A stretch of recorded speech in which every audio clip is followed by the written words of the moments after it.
क्या आप सोच सकते हैं कि आज एक अलग देश में सोते हैं और उजाला होते ही मालूम पड़ता है कि जमीन तो है वही पर मुल्क नहीं, और आपके परिवार वाले एक अलग देश का हिस्सा बन चुके हैं। और उसके बाद आपके पेरेंट्स अब वहाँ रहते हैं जी। और वहीं रह गए अब, और आप यहाँ रहते हैं। कुछ ऐसा ही हुआ था थांग विलेज के वासियों के साथ, जब 1971 की इंडिया पाकिस्तान जंग के बाद इंडिया ने हासिल किए बल्तिस्तान के कुछ गांव।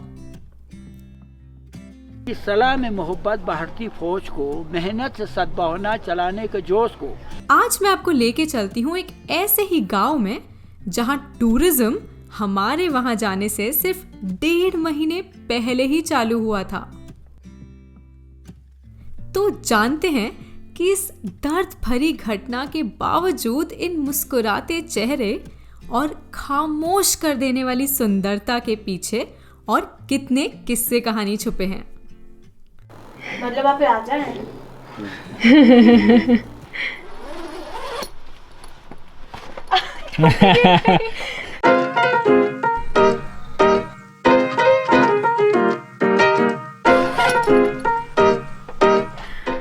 Hi and welcome to a new video. Day 4 in the Leh Ladakh series. तो कल हम पहुँचे थे नुब्रा में हमारे होम स्टे, एंड आज जाके टेंट से देख के पता चलता है कि नज़ारे कितने सुंदर है यहाँ पे।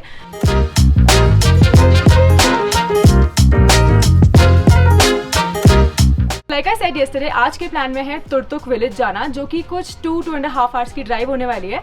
रास्ते हमेशा की तरह बहुत सुंदर होंगे, and super excited to meet the people over there, experience, see the culture over there in that village, and let's see what adventure is there for today.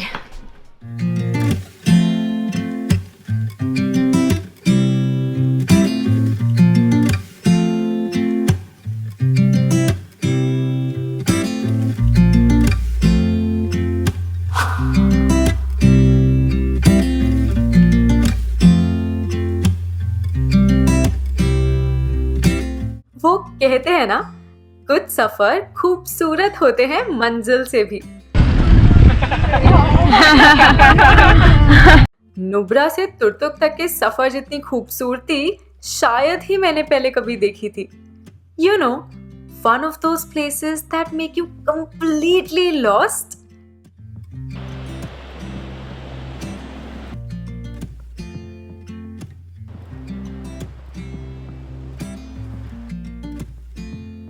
कोई अपने ख्यालों में खोया था तो कोई कैमरा के सेटिंग्स में। पर मुसीबत तो तब आई जब हमारे ड्राइवर भैया भी इन वादियों में खो चुके थे और मालूम पड़ा कि हम रास्ता ही भटक चुके थे। क्या करूं फिर, वापस जाऊं कि वापस करें? उतना सही था थांग विलेज। और हाँ, नेटवर्क किसी के भी फोन में नहीं था। तो यहाँ कोई नेटवर्क नहीं है।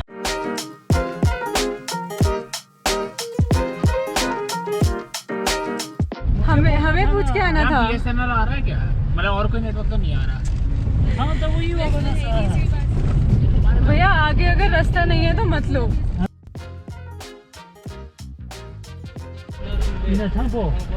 आप हमारे होटल, आप हम ये उधर से ही है ना, लद्दाख भी होम स्टे में रह रहे थे ना, सिटी हार्ट।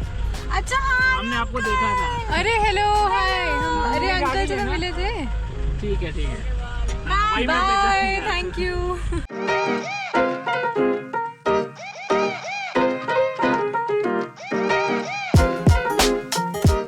तो इसी तरह हम पहुंच गए नॉर्थ साइड पे पड़ते इंडिया के आखिरी गांव थांग विलेज में, जो पाकिस्तान से सिर्फ 2.5 किलोमीटर दूर है।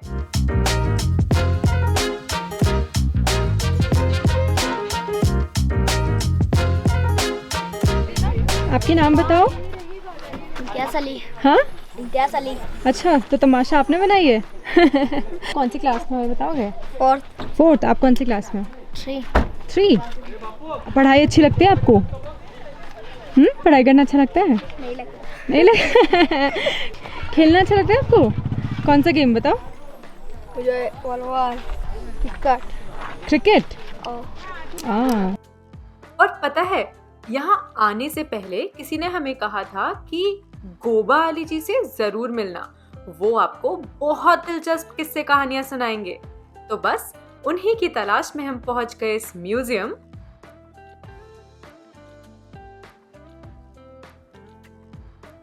और यहाँ हमारी मुलाकात हुई इस गांव के एक्स सरपंच गोबा अली जी से।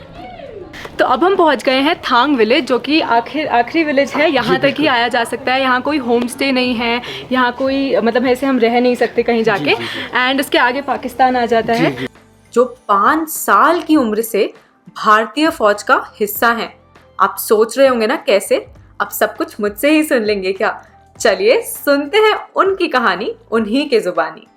मेरे साथ हैं गोवा अली जी, जो यहाँ के सरपंच हुआ करते थे, और उन्होंने हमें बताया कि सिर्फ 1 महीने पहले से ही यहाँ टूरिज्म चालू हुआ है। उससे पहले लोग नहीं आते थे यहाँ घूमने।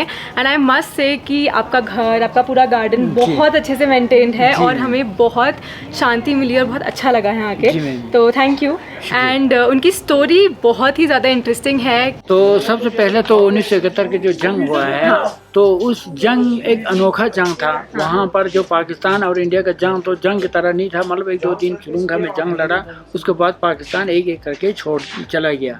जाने के बाद फिर इंडियन आर्मी एक अचानक तरीके से आके यहाँ पहुँच गया। तो यहाँ का गाँव वालों का एक खौफ था कि आप हिंदू आ रहे हैं, सिख आ रहे हैं, पता नहीं क्या होगा, हमें क्या मतलब तकलीफ पहुँचाएंगे। तो एक खौफ था। तो उस खौफ का अगेंस्ट कर्नल रिंगचैन साहब, जो हमारे लद्दाख का था, नुब्रा का था, वो लीड कर रहे थे 1971 की जंग को। तो लीड करने के बाद अब यहाँ पहुँचा, तो उस खौफ के बीच में एक खुशी मिला यहाँ के लोगों को। हाँ जी। मिलने के बाद फिर क्या हुआ जी, यहाँ कर्नल रिंगचैन साहब ने यहाँ लोगों को प्यार दिया, खुशी दिया। तो एक अजीब सा मंजर हुआ है कि लोगों में खुशी हो गया। लेकिन एक दुखी ये था कि इससे पहले यहाँ के औरतें और बच्चों को, जो आपने अभी देखा है, उसी गाँव में छुपाने के लिए लेकर रखा हुआ था। तो अचानक रिंगचैन साहब ने देखा कि यार ये गाँव तो अजीब है, न औरत है, न बच्चा है, न कोई नहीं है, सिर्फ खाली मर्द ही मर्द लोग यहाँ बैठा हुआ है। अब यहाँ के लोगों ने बहुत दबाव डाला कि आगे बढ़ो, आगे बढ़ो, क्योंकि पाकिस्तान बहुत दूर चला गया। क्योंकि इनका सोच ये था कि आगे बढ़ेगा तो इनका घर वालों से मिल जाएंगे। लेकिन कानून ये था इंडियन सरकारी, जब सीज फेयर हो जाते हैं तो फेरबंदी हो जाते हैं, तो फिर आगे नहीं बढ़ सकते हैं। तो यहीं पर इंडियन आर्मी रहने लगा। रहने के बाद अचानक अब अजीब सा हो गया कि ये गाँव में पार्टीशन हो गया, बाउंड्री हो गया, तो वो वहाँ रह गया, हम यहाँ रह गया। अब इंडियन आर्मी ने अजीब सा देखा, यार ये गाँव तो कैसे रह सकते हैं, जो कि बच्चे नहीं है, औरत नहीं है। तो इंडियन आर्मी ने एक पॉजिटिव सोच के साथ सोचा कि एक आदमी पार भेजा जाए, उनको बुलाएंगे यहाँ पर, फिर यहाँ से जो आगे पाकिस्तान जाना चाहते हैं, अपना बाल बच्चे जो पाकिस्तान में है, उनको वहाँ भेज देंगे। लेकिन उसमें ऐसा आदमी चाहिए कोई हिंदी समझ में आने वाला हो। तो मेरे फादर उस वक़्त शायद थोड़ा बहुत पढ़ा लिखा था, फादर को जाने के लिए कहा। तो मेरे दादा ने, मुझे थोड़ा याद जैसा है कि दादा ने काफ़ी मना किया, अभी नहीं जा सकते हैं, ये जाएगा तो फिर हमारे इस उम्र में कौन देखभाल करेगा, हो सकता है वो वापस ना भेजें। अब कहाँ सरकार था, उन्होंने कहा कल वापस आएंगे। तो लकड़ी चीर के दे दिया, बोला कि इसने एक लकड़ी में लेटर डाल के पैक कर किया और एक हाथ में झंडा दे दिया, सफ़ेद झंडा, अमन के झंडा। तो बोला कि आप इसी तरह चला जाओ, आपको पाकिस्तान कुछ नहीं बोलेंगे। तो इसी तरह मेरे फादर वहाँ पहुँचने के बाद, अब पूछना था पाकिस्तान को, यकीनन पूछना था कि क्या था इंडिया, कैसा किया, क्या सलूक किया, क्या हुआ क्या नहीं हुआ। पूछने के बाद बहुत तारीफ़ किया, करने के बाद तो शायद हो सकता है उस तारीफ़ को अच्छा ना लगा हो, या जैसे भी हो, मेरे फादर को वहाँ से वापस नहीं भेजा, वापस फादर नहीं आया। हाँ, ना कोई आदमी वापस आया, ना मेरा फादर वापस आया। तो फिर मेरे परवरिश, मेरे देखभाल, मेरे साथ मेरे दादा का और मेरा जो खिदमत करना था, देखभाल करना था, तो इंडियन आर्मी से ही मेरा देखभाल हुआ है। तो आज हम कभी मजाक भी करते हैं, हम कहते हैं भाई देखो, आप जो इंडियन आर्मी हमारे जो फौज आते हैं, तो हम कहते हैं आप तो 18 साल में फौज का नमक खाया है, फौज में भर्ती हुआ है। मैं तो 5 साल में फौज में भर्ती हुआ है, क्योंकि आप जवान, अपना माँ बाप ने जवान किया, मुझे जवान किसने किया? इंडियन आर्मी ने जवान किया। सलाह में मोहब्बत भारतीय फौज को, मेहनत से सद्भावना चलाने के जोश को, चोटियों का सर पे मुस्कुराने को होश को, मुसीबत में उठाते हैं गमगीन की बोझ को, मजबूत बना लो दोस्तों भारतीय फौज को, अली तुम हौसला देते रहो सेना की जोश को। तो इसमें मतलब हमारा फौज यहाँ पर हमें क्या कर रहा है, ये सारे इसी कविता में आते हैं। ये आपने लिखी उनके? वाह, बहुत शानदार। आगे तो आपका मन में सोचते हैं कि मैं को ये पूछूं, लेकिन मैं बोलते रहेंगे तो अच्छा नहीं। इस साल हमारे इस गाँव को खोला तो मुझे बहुत खुशी है, बहुत ही। अच्छा, ये इसी साल खोला है? जी भाई, इसी साल खोला। तुर्तुक तो 2010 में खोला था। अच्छा, थांग में आना इस साल से शुरू? महीना नहीं हुआ मैम जी। ओह, हाँ, अभी महीना नहीं हुआ है, तो अभी इसलिए मैं कहते हैं ना, तो मैं अभी हमारे इस गार्डन में आप देख रहे हैं लोग आ रहे हैं, घूम रहा है, फिर रहे हैं। हाँ। कोई कहते हैं टिकट रखो, कोई कहते हैं ये रखो, कोई कहते हैं वो करो। मैंने बोला बिल्कुल फ्री होगा इसके लिए, क्योंकि इन्हीं लोगों का बदौलत है, क्योंकि इन्हीं लोगों में से कोई फौजी बन के आया है, इन्हीं लोगों में से कोई अफसर बन के आया, किसी का बेटा आया, किसी का भाई आया, तो मेरा देश वाला यहाँ पहुँचा तो मैं खुशी से खुश हूँ। लेकिन अगले साल से हो सकता है थोड़ा बहुत आपसे पैसा ले लूँ। बाल्टी में थैंक यू को क्या बोलते हैं? अजू छेर मोसों, अजू मैंने मेहरबानी, छेर मोसों मैंने आपको उम्र लंबा हो जाए। तो अजू छेरम। एक बात चौखट में लगाते थे, देवार लगा के इधर से जो सुराख रखते थे इसको खोलने के लिए बंद। मोरा एक कीमती पत्थर होता है जो पाकिस्तान के किसी गांव में मिलता है, इसको उधर फैक्ट्री में बनाता है ये कप्स।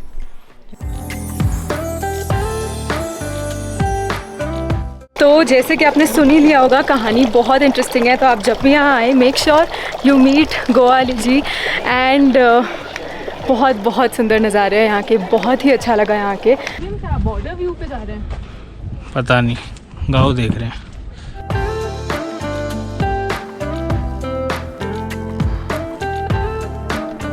नजर आ रहा होगा अपना गाड़ी, इंडियन आर्मी। हाँ, दिख रहा है। वो है बिल्कुल जीरो आरडी, अच्छा। Zero line. ठीक है। बोलते हैं क्या, एलओसी बोलते हैं ना। हाँ। फेंसिंग लगा हुआ है ये अच्छा, दिख गया। हाँ। एंड यहाँ हम मिले हैं ब्रिजेश से। हाय। आई थिंक लास्ट ब्लॉग में मुझे देखा होगा। लास्ट ब्लॉग मनाली में देखा होगा। Yes, such a small world. कैसे आप? बड़े हो कैसे हो? सो म्यूजियम से एडजेसेंट बस 50 मीटर्स वॉक करके हम पहुंच गए हैं बॉर्डर व्यू पॉइंट, जहां से आप बॉर्डर देख सकते हैं, इंडिया और पाकिस्तान का जो बॉर्डर है। एंड बाइनोकुलर्स आपको यहाँ मिल जाएंगे। लाइन ऑफ कंट्रोल बिल्कुल क्लियरली हमें दिख रही थी। feels like a proud moment today honestly। and आज का दिन, अभी तक का आधा दिन, मैं कहूँगी फुल ऑफ पर्सपेक्टिव्स था। गोवाली जी से बात करके इतने पर्सपेक्टिव्स डिफरेंट मिले, आपने देख ही लिए होंगे। When you are coming to Leh Ladakh, make sure now that tourism खुल गया है तुर्तुक और थांग विलेज में, तो यहाँ ज़रूर आइएगा। एंड तुर्तुक में तो टूरिज़्म वैसे 2010 से ही खुल गया था। And it was honestly surprising in a good way to see कितना ज़्यादा अच्छे से तुर्तुक डेवलप हो चुका है with all the cafes and home stays. You can even stay at Turtuk, but हमारा स्टे अभी वापस नुब्रा में है, क्योंकि Nubra comes on the way from Turtuk to Pangong, और तुर्तुक टू पैंगोंग की जर्नी काफ़ी लंबी है। यही सोच के हमने स्टे को नुब्रा में प्लान किया था। सो थांग विलेज देख लिया, बॉर्डर देख लिया, अब थांग विलेज में ही हैं हम एक्चुअली। अब चलते हैं, अब फाइनली कुछ खाते हैं hopefully, and then Turtuk village चलेंगे। Just got some fresh apricots, क्योंकि तुर्तुक में बहुत ही ज़्यादा इंडिया का large proportion of apricots and even walnuts for that matter they are grown. And Turtuk सिर्फ 3000 मीटर्स की ऊंचाई पे है, तो यहाँ आपको काफ़ी गर्मी भी मिलेगी। Hey.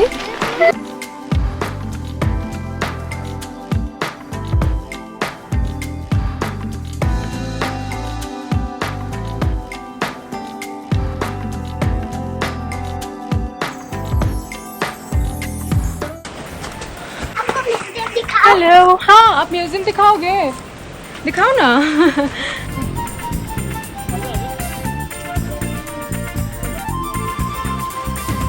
तो अभी तुर्तुक विलेज में हम जो ब्रिज है वहाँ पहुँचे थे एंड उसके बिल्कुल ऑपोजिट कुछ बच्चे एंड कुछ लेडीज़ जो यहाँ के रहने वाले हैं वो हमें लेकर चल रहे हैं कहीं, शायद म्यूज़ियम, नॉट श्योर कहाँ, देखते हैं कहाँ ले जाएंगे।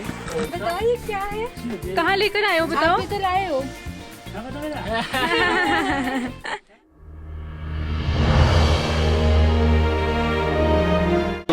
ये बुढ़ा हिस्ट्री का हिस्ट्री बताएगा और तुर्तुक के बारे में बताएगा आपको।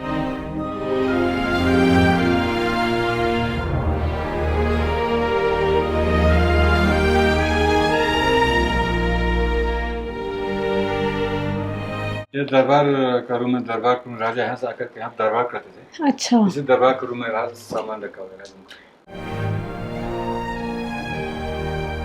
ये मेरा नाम है यब्गो मोहम्मद खान काचो। कौन सा, कहाँ पे? अच्छा ये ये हाँ। अच्छा ये आप हैं? मेरी डायनेस्टी ने 2000 साल रूल की थी। मतलब आप राजा हैं?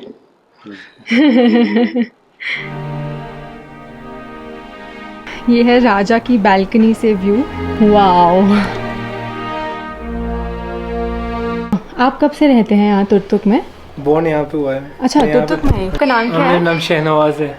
शहनवाज जी, तो कैसा लगता है आपको तुर्तुक में रहना? और टूरिस्ट तो पिछले सिर्फ 10 साल से आना शुरू हुआ है ना? हाँ 5 साल के 10 साल हो गए है ना। तो अब कैसा हो गया है तुर्तुक, पहले कैसा था टूरिज्म के बाद? काफी मतलब बेटर हो गया लोगों का लिविंग लाइफ में। आप घूमे और जगह पे? कहाँ पे? तुर्तुक में? बाहर इंडिया में? हाँ मैं पढ़ता हूँ दिल्ली में। अच्छा। हाँ मैं दिल्ली में पढ़ता हूँ। फिर तो आपको और भी अच्छा लगता होगा यहाँ पे। ठीक है। तो कहने को तो तुर्तुक में मेरा सफ़र सिर्फ 1 दिन का था, लेकिन ऐसा लग रहा था कि जिंदगी भर के लिए लर्निंग्स लेकर जा रही हूँ। Thank you Ajju. भूल गई। जूले। अज्जू थेरमिसो बाल्टी भाषा में इसका मतलब है थैंक यू। और आज का दिन शुक्रगुजारी के बारे में ही तो था। शुक्रगुजारी इन छोटी छोटी खुशियों के लिए, पुराने दोस्तों से एक नई जगह मिल जाने के लिए, और नए लोगों से कुछ पुराने किस्से कहानियां सुनने के लिए। और हाँ, सुरक्षित बैठे आज ये कहानी आप तक पहुंचा पाने के लिए। सलाह में मोहब्बत बढ़ती फौज को, मेहनत से सद्भावना चलाने के जोश को। तो आशा करती हूँ कि इस वीडियो से आपने भी कुछ सीखा हो, and if yes, do not forget to share it with your friends. और मैं आपसे मिलूंगी एक नए सफर, कुछ नए किस्से कहानियों के साथ।